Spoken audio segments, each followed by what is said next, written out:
नैष्कर्म्य सकाम बुद्धियुक्त निष्काम कर्म है जिसका कर्म फल नहीं बनता है और कर्म कर्तापन भी खत्म हो जाता है। तो जो मनुष्य है उसके कर्मों से परमात्मा में समा जाता है। और आज के समय में ये बहुत ज़रूरी है। वैश्विक जो परिस्थिति में बदलाव आ रहा है उसका एकमात्र कारण मांसाहार और मत्स्याहार है। अगर हम उसको रोकना चाहे तो उसके लिए क्या करना पड़ेगा, उसके लिए पूरा सुझाव और आपका मार्गदर्शन भी आवश्यक है।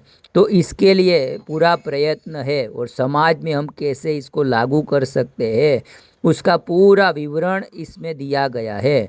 आप सोच समझ कर शांति से पहले इसका अभ्यास करें, अपने से और अपने समाज में इसको लागू करें। इसमें हमारा सबका हित है।